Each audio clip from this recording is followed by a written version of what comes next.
Mengkonsumsi kan membangun, Pak. Papa punya nilai A, anak punya nilai B. Berarti kita harus mengkonstruksi sebuah nilai baru, nilai C kan? Pertanyaannya sekarang, family business value Anda apa?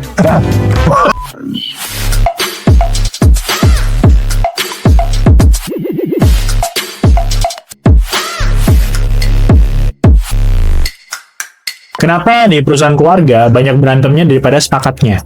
Wah, itu tuh sering kita lihat di klien-klien kita, Pak Teddy. Betul. Bahkan di perusahaan kita sendiri juga seperti itu. Iya, itu benar. Padahal kalau dipikir-pikir, kesepakatan di dalam perusahaan keluarga, apalagi antar saudara, papa sama kita, apa kita sama saudara-saudara, itu kan jauh lebih kuat ya. Jauh lebih membuat perusahaan ini kuat. Harusnya gitu ya, Pak. Logikanya kita dari kecil bareng terus, kita udah kenal banget. Tapi malah banyak berantemnya daripada sepakatnya. Jawabannya adalah di nilai. Jadi ini adalah lanjutan dari yang kemarin, chapter 2, Family Constitution. Tiap orang itu punya values-nya sendiri-sendiri. Values ini kemudian nanti menjadi dasar dari pemikiran dia. Pemikiran dia ini yang kemudian berubah menjadi tindakan dia. Jadi setiap orang, setiap tindakan-tindakan orang, itu pasti sesuatu yang dia pikirkan terlebih dahulu. Ketika dia berpikir, maka ada nilai-nilai yang membantu dia untuk berpikir. Misalkan sebagai contoh ya, kalau kita ngomong keluarga saya ya, opa saya tuh. Berarti generasi satunya Pak Teddy? Generasi satu. Oke. Nah, kebetulan saya ada momen di mana generasi 1 dan generasi 3 sempat bekerja sama. Oh, berarti masih dua-duanya masih ketemu? Masih ketemu. 1, 2, 3 ketemu? 1, 2, 3 ketemu. Nah, opa saya itu adalah orang yang mempunyai nilai bahwa dia pikir setiap saat itu harus gimana ngomongnya? Nah, ini nilai itu susah sekali didefinisikan, makanya di perusahaan keluarga jadi suka jadi konflik, Pak Rio. Jadi apa ya, Pak ya? Wujudnya ini nggak kelihatan ya? Abstrak banget. Karena itu mesti bisa diterjemahkan dan dituliskan supaya orang lain pada ngerti gitu loh. Kalau memahami opa saya itu susah, karena opa saya itu barangkali ya saya rumuskan sendiri.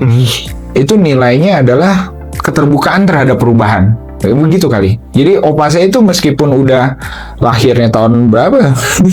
Tahun 30 kali, udah tua ya. Tapi dia itu orang yang memahami bahwa lu kalau misalkan nggak berubah, nggak bisa menyesuaikan sama perubahan, nggak melakukan inovasi gitu, pasti mati deh. Nah, itu opa saya tuh. Beda loh sama opa orang lain. Papa saya aja beda. Papa saya barangkali yang takut sama perubahan.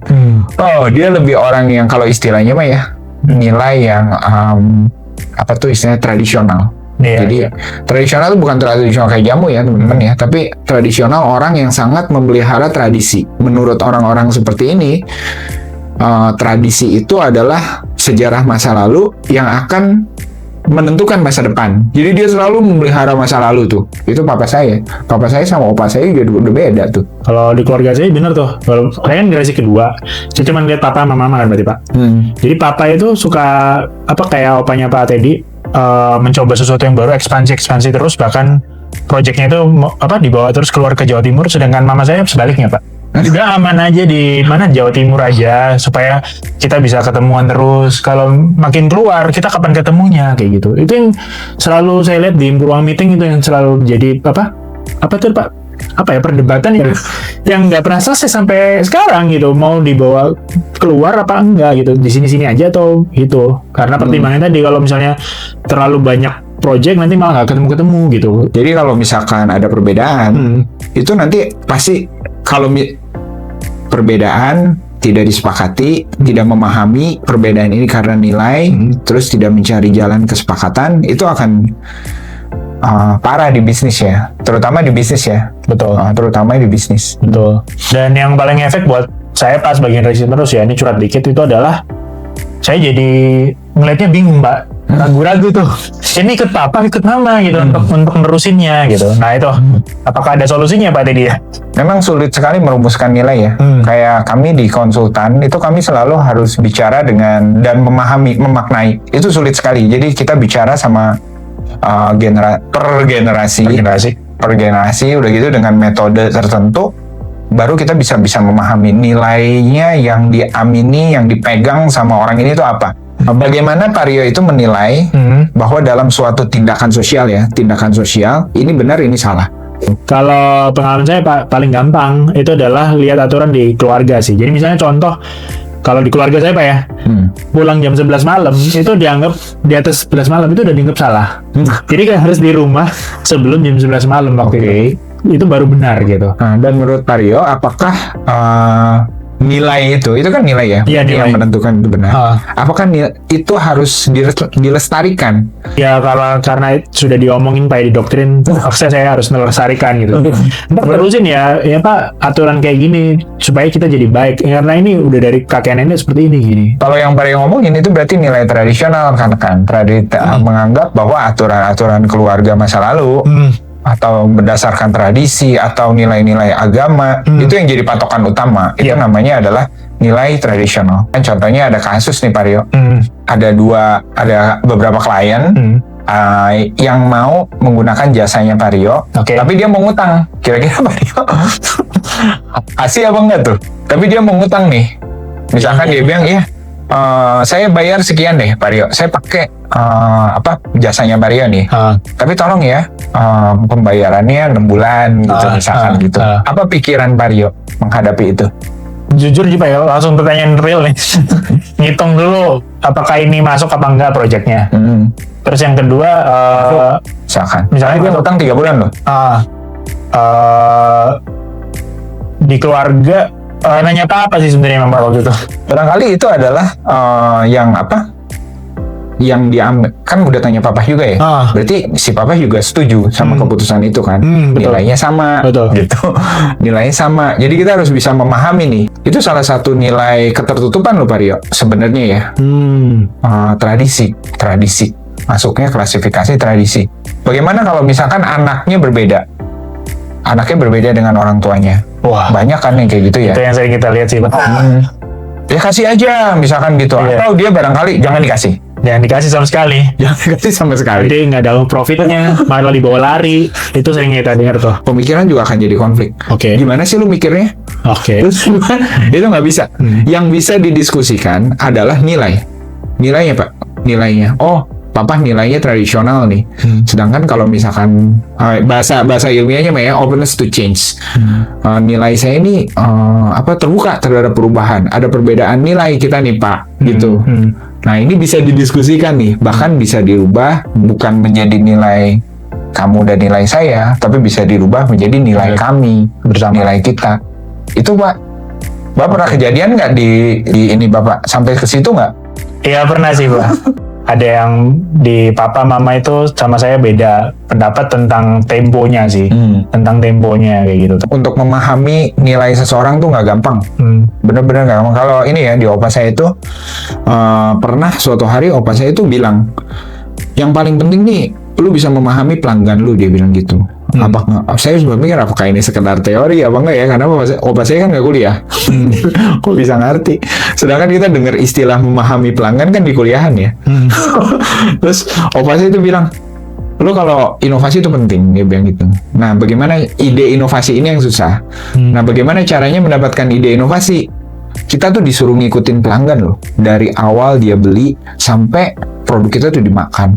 Ngikutin tuh berarti mengawal gitu Pak. Jadi ngamati langsung live gitu.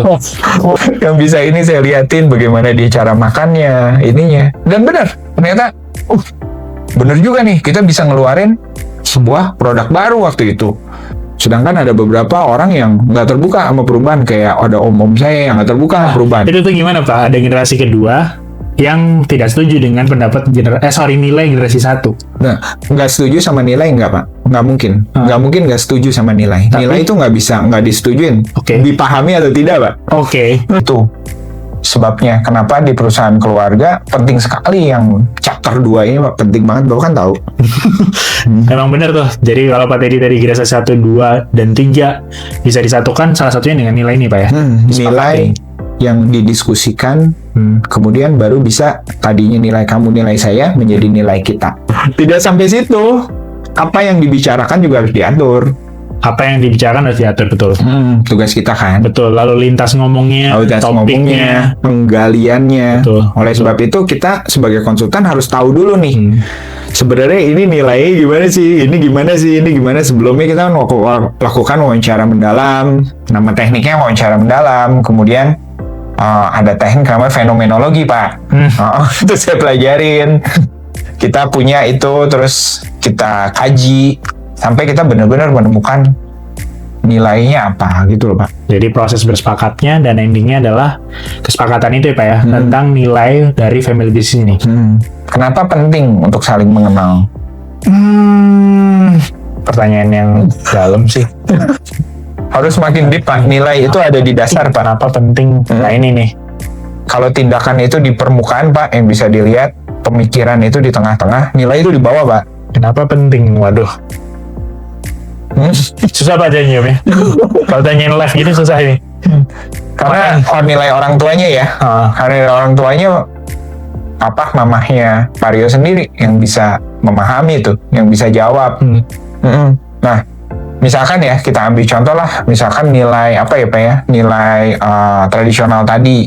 Menurut papa mama keluarga adalah sesuatu yang paling penting, Mas. Itu nilai, Pak.